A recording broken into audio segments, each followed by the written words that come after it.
I'm John McQuay with 8541 Tactical, and this is Mail Call Mondays, the show that answers your questions about precision rifles, optics, and equipment.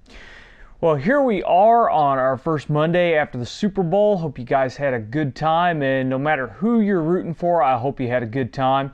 I'm not really a big Super Bowl fan, so I really wasn't rooting for either team whatsoever, and I was working all night, so I haven't even got to see all the commercials that everybody's talking about. So hopefully we get this done. I'll be able to go fire up the DVR and fast forward through the game and watch the commercials.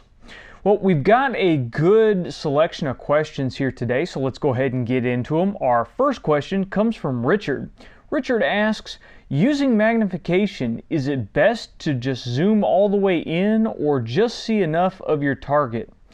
Well, Richard, the magnification that you need is really going to be dependent upon exactly what you're attempting to accomplish. If you're trying to shoot quarter-inch dots at 100 yards, I'm generally going to crank the magnification up as good as I can to be able to actually see what I'm shooting at and get that fine precision.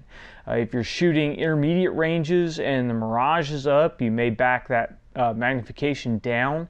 If you're shooting moving targets, you're more than likely going to back that magnification down. So it's really going to be dependent upon a ton of factors: the precision that you need to see, what you need to identify, and the environmental factors that are distorting your sight picture.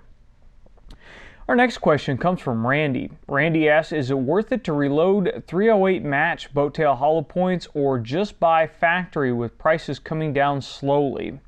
Example, Federal Gold Medal match 168 or 175. Well, Randy, you're almost always going to save money by reloading once you factor out the cost of the reloading equipment. And the reason is mainly the brass. Brass cases, especially with 308, can be reloaded quite a few times, so you're not having to buy that brass every time. With factory ammunition, you are having to buy the brass every single time, and you really, even if you sell your fired cases to someone who does reload, you're not going to recover enough of that cost, I think, to make a difference. So if you are a high volume shooter, you're still going to be better off reloading. A basic reloading kit like a Lee Anniversary kit doesn't cost that much, and you can use it over quite a few years.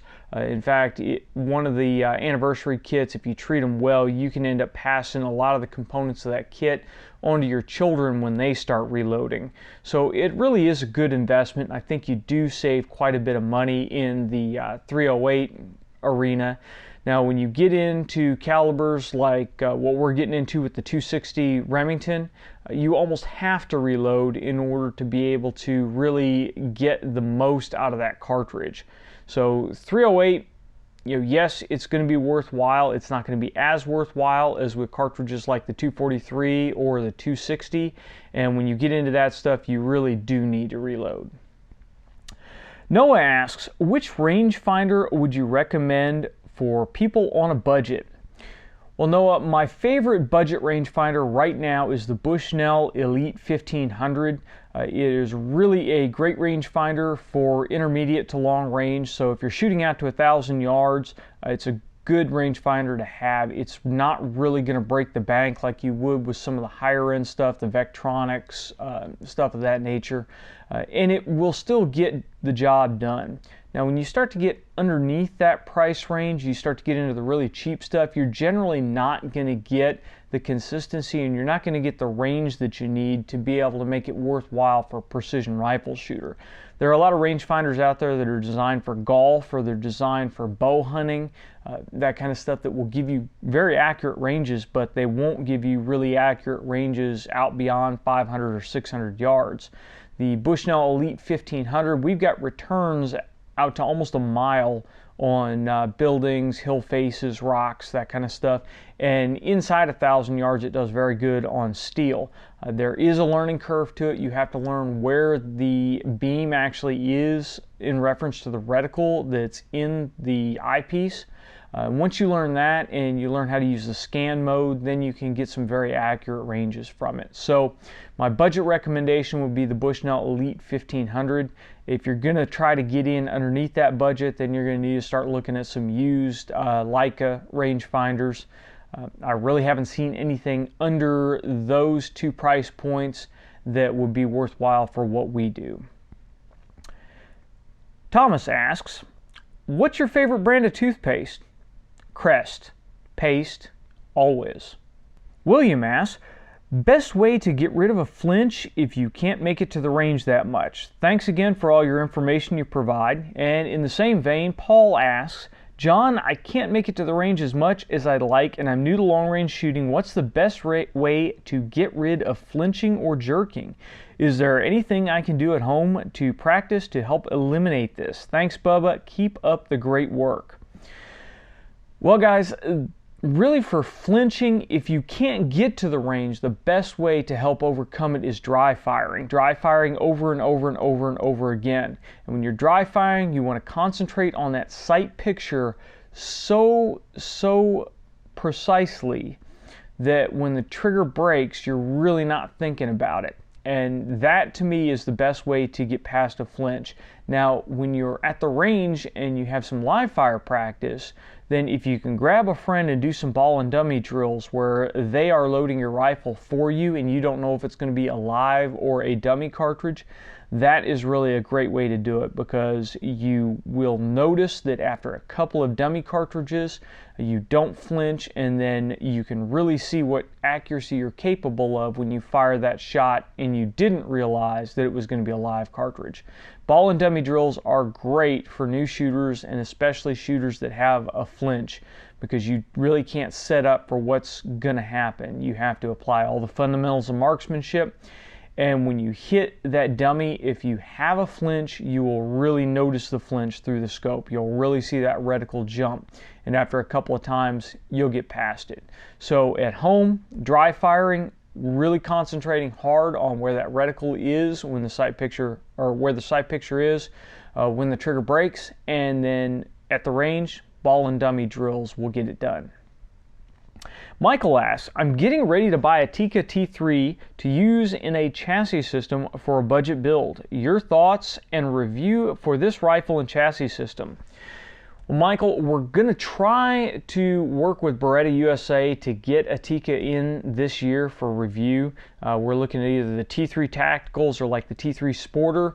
The Sporter has the advantage of being available in some more competition-friendly calibers. The Tactical, of course, is available in our favorite, the 308 Winchester. But as far as chassis systems, we've already reviewed one of the best chassis systems out there for the T3, and that's the KRG Whiskey 3 chassis. If you haven't seen our review of the Whiskey 3 chassis, go ahead and check it out. We'll leave a link in the description down below. And the Tikka version of that chassis is pretty much the same as the Remington version that we reviewed.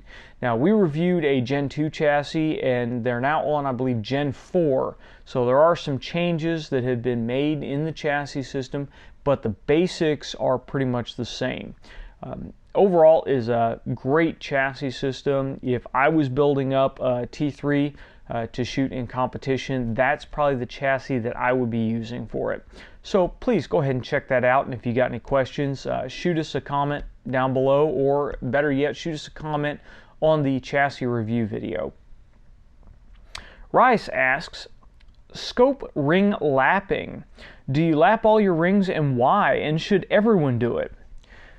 Well, right now, I don't lap any of my rings, and the reason is I buy the highest quality rings that I can possibly buy.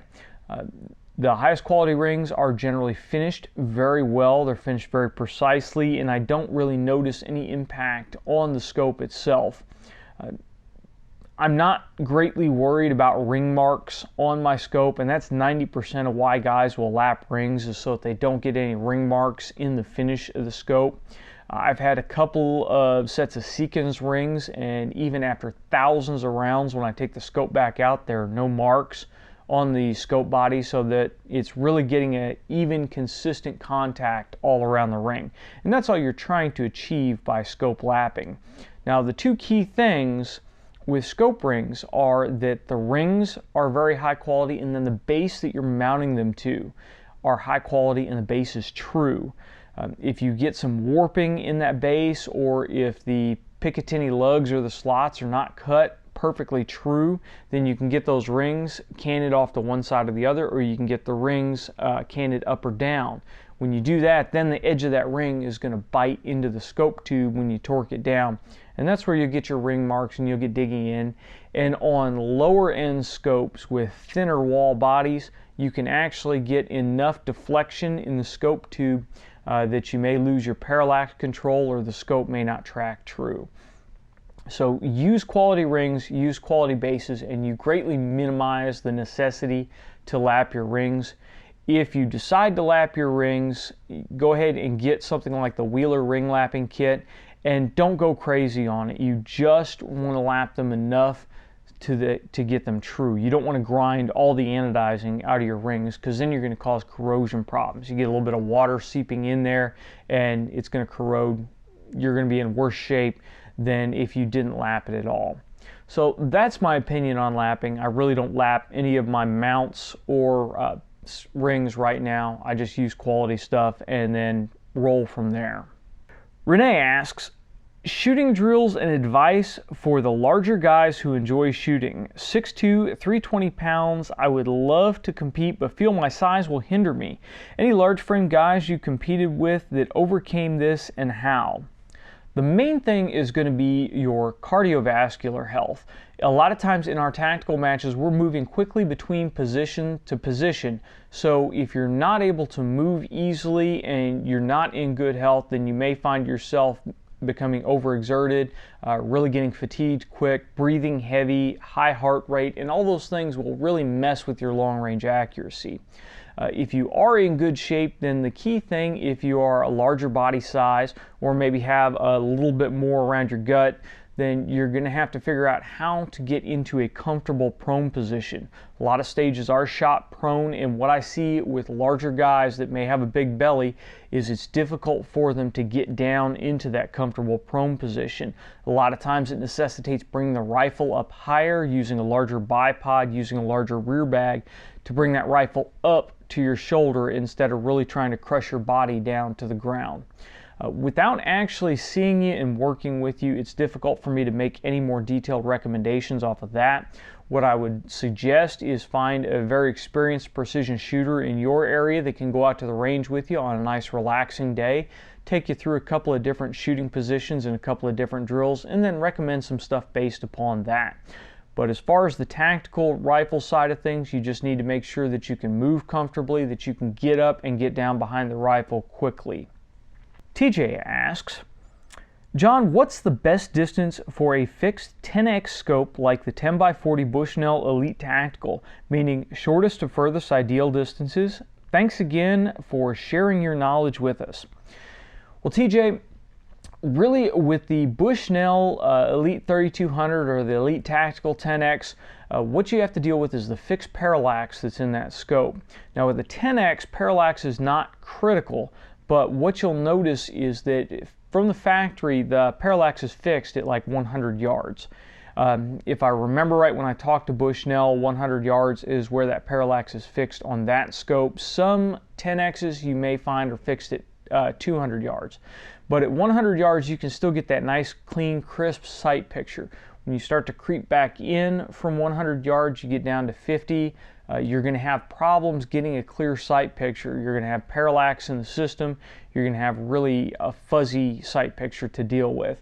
So 100 yards, I would say, is really the minimum for those 10 power scopes. When you're stretching things out, depending upon the size of the target that you're shooting at and what your background is, you may still be able to get a good sight picture on man-sized steel out to 1,000 yards. When you start blowing the paint off that steel though, and it gets that medium gray color, and you've got a really cluttered background, you may have problems picking out that target now. So it's going to depend greatly upon what you're shooting and what your background is. Now, shooting on a high power style target where you have a big target carriage and you have a high contrast target, then you can easily shoot at 1,000 yards with a 10 power scope. No problem at all, but you have to have a larger reference to get on that target. But in general, just take the scope out, shoot in a bunch of different conditions, and find out what you're comfortable with. Again, it's also going to come down to what your actual eyesight capabilities are. If you've got really sharp eyes, you may be able to pick those targets out a little bit better than somebody whose vision may be waning a little bit. So get out, try it, and see what your results are. Moises asks, what was your first bolt-action rifle? What make, what model, who gave it to you? Well, my first bolt-action was a Remington 581 22, and of course my dad bought that for me, and that was the first rifle that he taught me how to shoot on. I've still got that rifle to this day. I will probably keep that and pass that down to one of my boys whenever I'm too old to actually be able to get out and use it anymore, or maybe when they have children and they're going to take them out and shoot. It's one of those rifles that I have many other rifles in my collection that surpass its capability. It was an old iron-sighted rifle. It's got just a dovetail rear sight in it, so it's not incredibly accurate. It doesn't even have peep sights on it. But it's the first rifle that I actually took out and wandered around the woods with. I killed quite a few rabbits with it, and it's just a really fun rifle overall. So that was my starting out rifle, and it's going to be a great rifle to pass on. So that's one of the things that you guys need to think about when you have kids. Think about buying them a rifle that's not just going to get them shooting, but that's going to be something that they want to pass on to their kids when they start shooting. Todd asks, wedges, squeeze bags, and tactical pillows, and the benefits of using them. Well, Todd, there are so many different bags, pillows, squeezies, squidgies, whatever you want to call them out there. They all generally serve the same purpose, and that is either to insulate your body from the rifle or to insulate a barricade from the rifle. They just generally help build up your shooting position so that you're more stable. I tend to shy away from a lot of the big tactical pillows and the crazy stuff that's out on the market. When I shoot rifles off of barricades, I'll just generally slap the rifle right on the barricade and shoot it in that nature.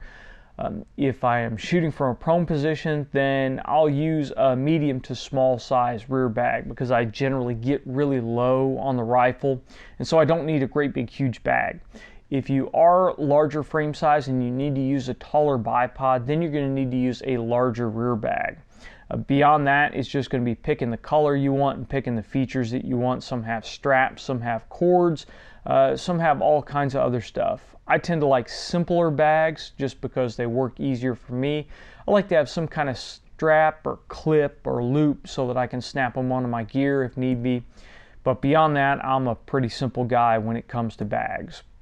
Robert asks, suppressor shift. With a can on, you might be 1.5 inches low at 100 yards. At distance, will your dope still be the same 1.5 inches low, or is your POI shift magnified? Well, Robert, that's a great question. And if you notice that at 100 yards, you're getting a 1.5 inch shift, that's going to be approximately 1.5 minutes of angle.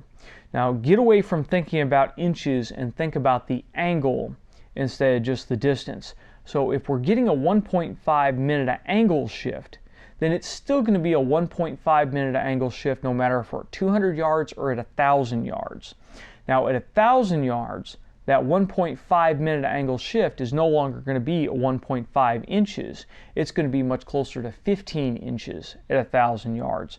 So it does magnify as it goes out because the angle stays the same. The angle causes the distance to increase as we get out in greater range.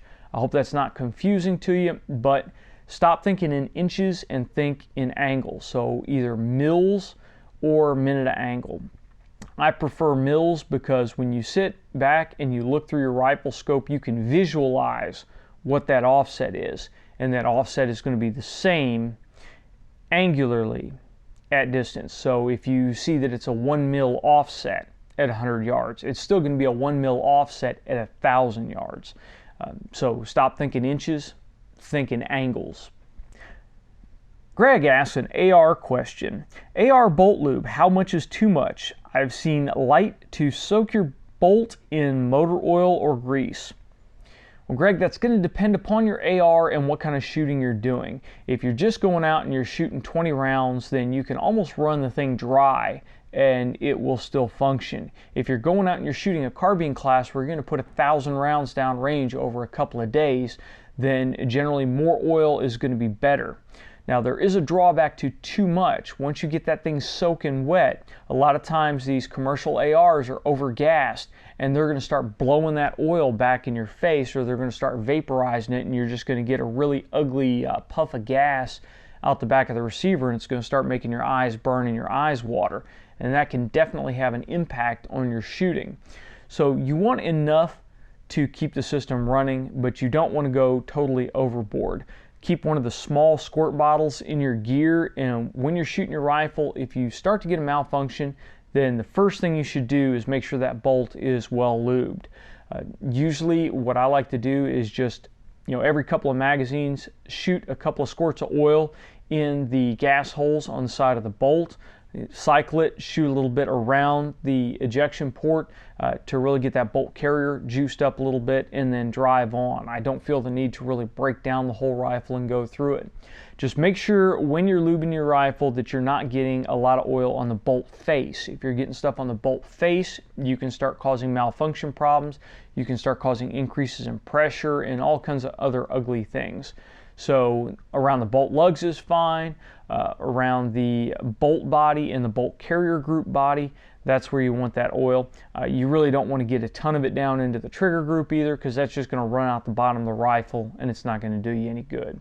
But you should shoot your rifle enough to know what level of lube that it requires to keep running. As far as what lube you use, it all works. Motor oil, Militech, CLP. You could, with most ARs, you could spray WD-40 in them and they're still going to run. They are fairly reliable when you get a high quality AR, and they're fairly tolerant to all the different lubes. One lube that I found that is really neat is frog lube. It tends to stick and it tends to stay where you put it if you're using the paste. And I find, especially on large caliber ARs, when we're shooting them throughout the day, that I can get to the end of a precision rifle day and I can still have frog lube stuck where it needs to be. Now, I have not used it yet on a high volume of fire 223 AR, so I've yet to see if that's going to hold up through stuff like training days where we're shooting hundreds, if not 1,000 rounds in a couple of days. So if we get a chance to do that, of course, I'll report back to you guys on it. And our final question of the day comes from Ryan. Ryan asks, a good caliber for kids 10 to 13 years other than .22 long rifle. Well, when we start to get into 10 to 13 years, kids are starting to build up a little bit more upper body strength. They're starting to get a little bit more mass to them, so they can handle a little bit larger rifle, a little bit higher recoiling cartridge. You still don't want to go overboard and slap them behind a 308 without a break or something of that nature. You definitely don't want to try a 300 Win Mag or 338 or any of that craziness. It's not funny to see a kid get slapped by a hard recoiling rifle. It's really just sad. We want to try to protect our kids, and we want to nurture them in the sport so they really enjoy shooting. Now, one thing that I have found really seems to work well for kids, especially as they grow, is, believe it or not, an AR-15, especially an AR-15 with a collapsible or adjustable stock on it. This allows you to set up a rifle that they can shoot from 100 yards out to 600-700 yards, and you can adjust it as they grow. So something like one of the 6-position adjustable stocks, maybe a Magpul Mo or a Magpul CTR on it, will allow you to set that stock to just where they need it and get them dialed in. Additionally, you can get smaller pistol grips. Stuff like a regular A2 pistol grip is small enough that it works well with smaller hands. You can get a wide variety of match triggers for AR-15, so you can dial the trigger weight into something that they can easily pull with smaller fingers and less hand strength. And of course, the controls are very easy to set up to a particular shooter. That selector switch is easy to engage, and if they don't have a long enough thumb to reach around and hit the selector switch on the left side of the rifle, then you can get an ambidextrous selector so they can reach up and hit it on the right side of the rifle, and vice versa for a left-handed shooter. The only thing that you may run into issues with an AR-15 is charging the rifle from a bolt-closed empty chamber condition. Sometimes that operating spring can be a little bit difficult to overcome for younger shooters.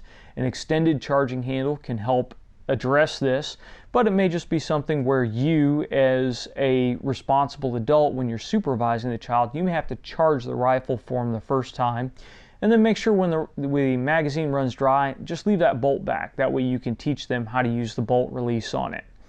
There are a magnitude of optics and magnitude of accessories to be able to really set the rifle system up to them. When you put a brake on an AR-15, it becomes a very, very easy to shoot platform. If you go with something like a 16-inch lighter weight barrel, then it's easy to start teaching them to shoot offhand in different positions, different barricade shooting type stuff. But generally keep the system on the lighter end, put a brake on it. The gas operated system will help reduce some of that recoil. And I have yet to see a kid that I've put on an AR-15 not come away with a massive smile on their face. So if it's legal in your area, I highly suggest an AR-15. Now, if AR-15s are not legal in your area, then check into something like a Remington 700 chambered in 223 and put a decent brake on it. Again, you can get chassis systems to get it dialed in to a kid's body size and set it up so that the rifle can grow as they do.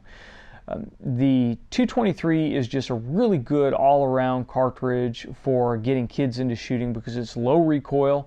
You have a wide variety of loads, a wide variety of match ammunition, and of course if you reload, sky's the limit on what you do.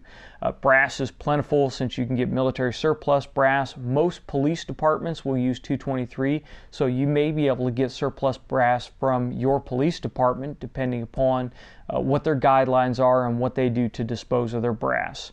A lot of times we've got some area agencies that just leave their brass lay on the range, so it's really easy to get a hold of it. But I've rambled on enough. I really recommend 223 when you're ready to make that leap away from 22. Please try to start them on the 22 because it's a small, very easy caliber and very cheap to shoot for kids. We're starting to get 22 ammo back on the shelves now, so it's a little bit more plentiful than it has been previously. And it's a great all-around round to start with. Everybody needs at least 122 in their gun safe.